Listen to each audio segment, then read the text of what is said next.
Hello guys, welcome back to algorithmic और मैं हूं आपका दोस्त द्विज। और आज मैं रिवील करने वाला हूं मेरी स्मार्ट इंडिया हैकाथॉन 2022 की विनिंग पीपीटी। ये एक विनिंग पीपीटी है और इसके वजह से हमारा सिलेक्शन हुआ था ग्रैंड फिनाले के लिए स्मार्ट इंडिया हैकाथॉन 2022 के सॉफ्टवेयर एडिशन में। और आज मैं आपको बताऊंगा कि कैसे बनाई जाती है एक विनिंग पीपीटी और क्या रहते हैं ट्रिक्स और टिप्स एक विनिंग पीपीटी बनाने के लिए। सो बने रहिए मेरे साथ, चलिए शुरू करते हैं।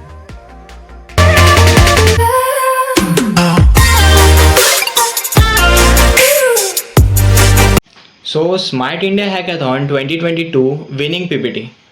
सो मेरी स्मार्ट इंडिया हैकाथॉन 2022 की जो विनिंग पीपीटी है वो बेसिकली एक सॉफ्टवेयर एडिशन बेस्ड पीपीटी थी। सो हम 2022 में ग्रैंड फिनाले के लिए सिलेक्ट हुए थे, तो वो ministry of law and justice का प्रॉब्लम स्टेटमेंट था and it was a software based problem statement. So इसके लिए हमने मतलब सॉफ्टवेयर सॉल्यूशन बनाया था, वेब बेस्ड सॉल्यूशन बनाया था। सो हमारी ये एक विनिंग पीपीटी है जो जिसने हमें सिलेक्ट करवाया था ग्रैंड फिनाले के लिए SH 2022 के। ओके, सो चलिए शुरू करते हैं। So this is the main title page. तो जैसे कि आपको पता है कि SH 2024 में अभी टेम्पलेट दिया हुआ है, जिस टेम्पलेट में मेंशन किया है कि कौन से पेज पर कौन सी डिटेल्स होनी चाहिए। सो बेसिकली SH 2022 में जो टेम्पलेट प्रोवाइड किया था उसमें बताया नहीं गया था कि कौन से पेज पर क्या होना चाहिए। सो हमारे पास इतना फ्रीडम था कि हम कोई भी पेज पर कोई भी डिटेल्स शो कर सकते थे। जैसे कि अभी ये पीपीटी है तो इसमें हमने most of the things prototype और सॉल्यूशन अप्रोच के बारे में और यूज़ केस डायग्राम्स हो गए डाले हैं। बट इस ईयर अभी मतलब टेम्पलेट चेंज होने के कारण ये सब चीज़ें हमें डालनी है, इसके वजह से ही हमारा सिलेक्शन होने वाला है। बट ये डालने के लिए जगह नहीं है। सो ये जगह मैनेज करने के लिए मैंने मेरी विनिंग पीपीटी वाला वीडियो डाला है।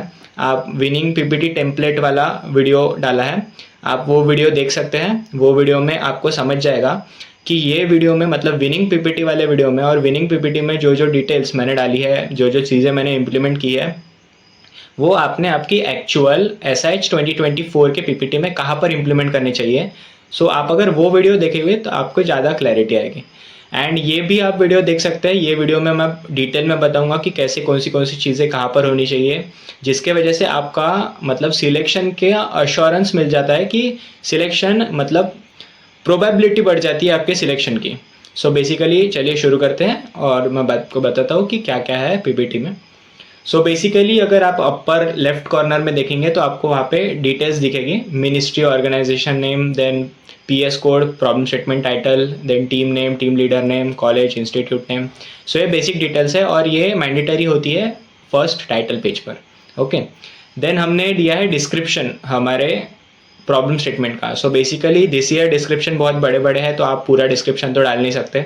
सो बेसिक आपको डायरेक्टली मतलब जो डिस्क्रिप्शन है उसको आपको समराइज करना पड़ेगा शॉर्ट में, पॉइंट्स में हो पाए तो, और नहीं हो पाए तो बस इतना डिस्क्रिप्शन लिखे कि समझ में आना चाहिए कि कितना मतलब कितना प्रॉब्लम है और क्या क्या मतलब रिक्वायर्ड है जो उन्होंने डिस्क्रिप्शन में बोला। ओके, देन हमने ऑब्जेक्टिव्स डिफाइन किए हैं जो हमारे सिस्टम के ऑब्जेक्टिव्स हैं, जो जो ऑब्जेक्टिव्स हम अचीव करने वाले हैं हमारे सॉफ्टवेयर मॉडल डेवलप करके। ओके, देन यहाँ पर हमने कुछ इमेजेस लगाए थे जो ministry of law and justice के और ई कोर्ट्स के सर्विसेज के हैं। ओके, देन हमने एग्जिस्टिंग सिस्टम डिफाइन किया था। एग्जिस्टिंग सिस्टम में मतलब एग्जिस्टिंग सिस्टम में क्या क्या होता है ये हमने डिफाइन किया था एंड क्या क्या लैकुनास है एग्जैक्टली एग्जिस्टिंग सिस्टम में, ये हमने प्रॉपरली डिफाइन किया था। जिसके वजह से क्या हुआ था, अगर हम हमारी एग्जिस्टिंग सिस्टम में जो लैकुनास है उसे अगर अच्छे से डिफाइन करेंगे, सो हमारा जो प्रपोज सॉल्यूशन है वो ज़्यादा अच्छे से शोकेस होता है। सो हमने कंपेरेटिव रखा है, जैसे कि आप देख सकते हैं एक लेफ्ट साइड में एग्जिस्टिंग सिस्टम है एंड राइट साइड में प्रपोज सॉल्यूशन है। सो वहीं पर आप देख सकते हैं कि एग्जिस्टिंग सिस्टम में क्या प्रॉब्लम्स है और आप वहीं पर देख सकते हैं कि प्रपोज सॉल्यूशन में वो प्रॉब्लम्स किस तरह से रिजॉल्व हो रहा है। सो एक ये कंपेरेटिव स्टडी हो जाती है जिसके वजह से जो इवेल्युएटर्स होते हैं जो हमारी पीपीटी को जज करते हैं उन्हें थोड़ा मतलब अश्योरेंस आ जाता है कि क्या क्या प्रॉब्लम्स है और क्या क्या ये रिजॉल्व कर रहे हैं जिसके वजह से इनकी सिस्टम अच्छी है। सो ये प्रूव होता है ऐसे कंपैरेटिव स्टडी की वजह से। इसलिए एग्जिस्टिंग सिस्टम आपने अपने पीपीटी में डालना थोड़ा ज़रूरी है। इसके वजह से आपका सिलेक्शन का थोड़ा अश्योरेंस आता है कि हो पाएगा। देन आगे हम देखते हैं कि हमने डाली है use case diagram.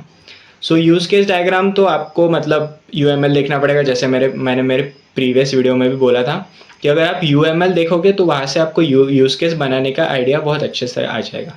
So use case diagram होती है, ये एक मैंडेटरी रिक्वायर्ड डायग्राम है। मतलब मैंडेटरी इसलिए है क्योंकि अगर आपको आपका सिलेक्शन करवाना है तो ऐसी कुछ चीज़ें आपको डालनी पड़ेंगी, डायग्राम्स डालनी पड़ेगी, इमेजेस डालनी पड़ेगी, जो बेसिकली बाकी लोग नहीं डालते हैं बट आपको डालनी पड़ेगी, उसके वजह से आपका सिलेक्शन हो जाएगा।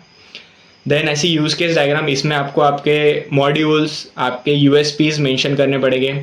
मॉड्यूल्स मतलब कि वो एक मतलब ऐसे इम्पॉर्टेंट पॉइंट्स है आपके सिस्टम में, जैसे कि यहाँ पर आप देख सकते हैं categorisation module, prioritisation module, then date allocation module, notification module, report generation module. So ऐसे आप मतलब समझ सकते हैं कि जो नोटिफिकेशन भेजने वाला फीचर है उसको हमने मॉड्यूल बना दिया, जो रिपोर्ट बनाने वाला मॉड्यूल मतलब फीचर है उसको हमने मॉड्यूल बना लिया। ऐसे कुछ मॉड्यूल्स आपको बनाने पड़ेंगे, आपके सिस्टम में डिफाइन करने पड़ेंगे, जिसके वजह से आपकी सिस्टम की क्लैरिटी बहुत अच्छे से आएगी और आपको यूज़ केस बनाने में भी ईजी जाएगा। देन हमने यहाँ पर स्टेक होल्डर्स बताया है, तो हम डायरेक्टली मतलब बेसिकली हम सीधा सीधा नाम लिख सकते हैं, बट हमने इमेजेस डाले हैं जिसके वजह से PPT थोड़ी एनहांस होती है और अच्छी दिखती है। देन हमने टेक्नोलॉजी स्टैक में भी इमेजेस डाले हैं, जो जो टेक्नोलॉजीज हम यूज़ कर रहे हैं, जैसे कोड्स के APIs भी हम टेक्नोलॉजी स्टैक में डाले हैं, Node.js, SQL, HTML, CSS, ये सारी हमारी टेक्नोलॉजीज हैं। देन मॉड्यूल्स, हमने जो मॉड्यूल सिस्टम में डिफाइन किए हैं, जो यूज़ केस में हमने डिफाइन किए मॉड्यूल्स, ये मॉड्यूल्स भी हमने स्पेशली लिखे हैं कि हमारे सिस्टम में कितने मॉड्यूल्स हैं। सो बेसिकली हम 5 मॉड्यूल्स इंप्लीमेंट कर रहे हैं सिस्टम में। सो ऐसे मॉड्यूल्स आपने डिफाइन करने चाहिए, ये ज़्यादा क्लैरिटी देती है आपके सिस्टम की। ओके, देन हमने यहाँ पर वेब इंटरफेसेस बताया नीचे, यहाँ पर हमने लिखा है home page and login page for court clerk and honourable जज। ओके, सो ऐसे कुछ इंटरफेसेस डालने पड़ते हैं जिसके वजह से उन्हें अश्योरेंस आता है कि आप मतलब कितने लेवल तक आप सिस्टम डेवलप कर पाएंगे और आपकी मतलब क्लैरिटी ऑफ थॉट है या नहीं, ये प्रूव होता है आपके इस तरह से वेब इंटरफेसेस डालने की वजह से। Okay, then work flow is a important thing, क्योंकि वर्क फ्लो बहुत ज़रूरी होता है। वर्क फ्लो बोलो या फिर प्रोसेस फ्लो भी बोल सकते हैं। अगर आप ये चीज़ डालते हो तो इसके वजह से आपकी पूरी सिस्टम की क्लैरिटी आती है। जैसे कि हमने जो वर्क फ्लो डाला है, ये वर्क फ्लो में हमने पॉइंट वाइज डिफाइन किया। जैसे कि फर्स्ट पॉइंट में आप देख सकते हैं case detail information table, then second में है कैटेगराइजेशन मॉड्यूल, देन आगे अगर आप चलोगे तो आपको दिखेगा prioritization engine, assign stages and date allocation. इस तरह से हमने 5 स्टेजेस में डिफाइन किया है हमारे पूरे सिस्टम को। और अगर आप ये 5 स्टेजेस के हिसाब से अगर जाओगे तो आपकी पूरी सिस्टम की क्लैरिटी आएगी। और इस तरह से हमने मतलब डेटाबेस में किस तरह से टेबल बनेंगी ये भी हमने शो किया है हमारे वर्क फ्लो में। देन हमने यहाँ पे कैटेगराइजेशन किस तरह से होगा ये भी क्लैरिफाई किया है। सो इस तरह से आपको आपका एक जो पार्ट है, जो वर्क फ्लो का पार्ट है, ये आपको डिफाइन करना पड़ेगा एकदम डिटेल में, जिसके वजह से उनको क्लैरिटी ऑफ थॉट आएगा कि आपको सिस्टम पूरी तरह से फुल फ्लेज सिस्टम किस तरह से वर्क करता है, सिस्टम में क्या क्या होता है, ये सारी चीज़ें आपको पता है, ये पता चलेगा। ओके, देन अगर ये वर्क फ्लो देख के भी अगर किसी को क्लैरिटी नहीं आती है, एक आधी इवेल्युएटर ऐसा होता है जिसे क्लैरिटी नहीं आती कि प्रोसेस फ्लो में क्या बनाया है, या फिर आपका प्रोसेस फ्लो ही कुछ थोड़ा सा इनकम्प्लीट सा होता है कि उन्हें समझ में नहीं आता है। सो आप ये कर सकते हैं कि जैसे कि हमने किया है, राइट साइड में आप देख सकते हैं work flow for the system. यहाँ पर work flow for the system में हमने पूरा डिफाइन किया है, पूरा थेरोटिकली डिफाइन किया पॉइंट्स में कि क्या क्या चीज़ें हो रही है। एकदम डिटेल में हमने बताया है एक एक पॉइंट में कि किस लेवल पर कौन सी चीज़ होती है, जिसके वजह से उन्हें पूरे सिस्टम की क्लैरिटी आती है कि भले ही अगर उन्हें प्रोसेस फ्लो ना समझ आए, अगर उन्हें हमारी डायग्राम ना समझ में आए, फिर भी वो थ्योरी पढ़कर समझ सकते हैं कि हाँ एक्चुअली हमारे सिस्टम में हो क्या रहा है। ओके, सो इसीलिए एक थेरोटिकल पार्ट इम्पॉर्टेंट होता है, जो हम वर्क फ्लो बनाते हैं उसका थेरोटिकल पार्ट इम्पॉर्टेंट होता है। ओके, देन आगे चलते हैं। सो यहाँ पर आप देख सकते हैं कि हमने वर्क फ्लो ही कंटिन्यू किया है। यहाँ पर ये देखो हमने अपडेशन ऑफ हियर केसेस हो गए, ये प्रॉपर थेरोटिकल वे में हमने डिफाइन किया है साइड में कि क्या क्या चीज़ें हैं और किस किस तरह से हो रही है। भले ही हमने पूरे डायग्रामेटिक वे में समझाया है बट हमने थेरोटिकल भी लिखा है। सो पूरी तरह से क्लैरिटी ऑफ थॉट आना चाहिए, चाहे वो डायग्राम को रेफर करे चाहे वो थ्योरी को रेफर करे। Okay, then point allocation module, ये हमने ऐसा मॉड्यूल डिफाइन किया है, एंड वो मॉड्यूल के अंदर क्या हो रहा है ये हमने यहाँ पर टेबल बना के बताया कि किस तरह से पॉइंट अलोकेट होते हैं केसेस को, एंड हमने आगे डिफाइन किया है कि किस तरह से, मतलब थ्योरी भी लिखी है कि ये जो हमने डायग्राम, ये जो टेबल बनाया जिसमें हमने पॉइंट्स अलोकेट किए, तो ये पॉइंट्स किस बेसिस पर अलोकेट किए, सो ये भी हमने डिटेल में समझाया है। इसके वजह से मतलब वही होता है, वही चीज़ है कि जैसे हमने प्रोसेस फ्लो भी बनाया है और थ्योरी भी लिखी है, वैसे ही हमने टेबल भी डिफाइन किया है एंड टेबल की थ्योरी भी लिखी है कि किस तरह से होता है। Then date allocation module, notification module. So हमने लिखा है कि हर मॉड्यूल में क्या क्या फंक्शनलिटी है, क्या यूनिकनेस है, ये एग्जिस्टिंग सिस्टम में क्या प्रॉब्लम है, और उसके कंपैरेटिव में हमारा जो मॉड्यूल है वो क्या ऐसा बिहेव कर रहा है जो वो यूनिक है। इसके वजह से हमारे सिस्टम की यूनिकनेस, इम्पैक्ट डिफाइन होता है, एंड इसके वजह से हमें ज़्यादा पॉइंट्स मिलते हैं इवैल्यूएशन के वक्त। इवैल्यूएशन में जो जजेस पॉइंट्स देते हैं, हम उसमें थोड़ा अच्छा परफॉर्म करते हैं रादर देन अदर टीम्स जो सबमिट कर रही है उनसे हम अच्छा परफॉर्म करते हैं। सो इसीलिए हमें पॉइंट्स में डिफाइन करना चाहिए, और मॉड्यूल्स भी जो हम इम्प्लीमेंट कर रहे हैं उन्हें भी हमने थ्योरेटिकली बताना चाहिए कि मॉड्यूल्स में एक्चुअली हो क्या रहा है। नहीं तो लोग डिफाइन कर देते हैं एंड उसमें क्या हो रहा है वो समझ में नहीं आता है। This is not the thing. अगर आप पीपीटी में कुछ भी डाल रहे हैं तो क्लैरिफाई कीजिए कि क्यों डाल रहे हैं, क्यों वो चीज़ ज़रूरी है, क्यों डाल रहे हैं एंड ऑल। देन बेसिकली हमने एंड टू एंड यहाँ पर ये इंटरफेसेस डाले हैं हमने हमारे पोर्टल के।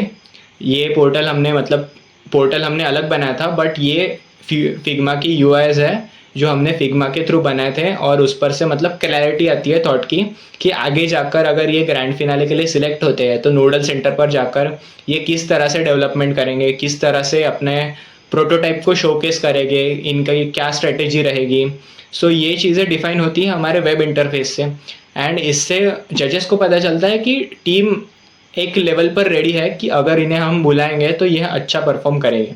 सो इसीलिए ये वेब इंटरफेसेस डालना थोड़ा इंपॉर्टेंट होता है। सो बेसिकली इस टाइप की है हमारी एसएच 2022 की पीपीटी।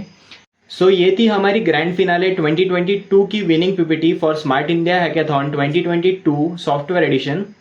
आई होप आपको ये वीडियो हेल्पफुल लगा होगा। सो प्लीज़ लाइक कीजिए, शेयर कीजिए एंड सब्सक्राइब कीजिए फॉर मोर अपडेट्स, एंड ऐसे ही कुछ वीडियो मैं आपके लिए लेकर आऊँगा। सो अपडेटेड रहिए। अगर स्मार्ट इंडिया हैकाथॉन 2024 के रिगार्डिंग कोई अपडेट आता है तो मैं आपको अपडेट कर दूंगा। सो प्लीज़ सब्सक्राइब कीजिए और बेल आइकन को दबा दीजिए। Thank you.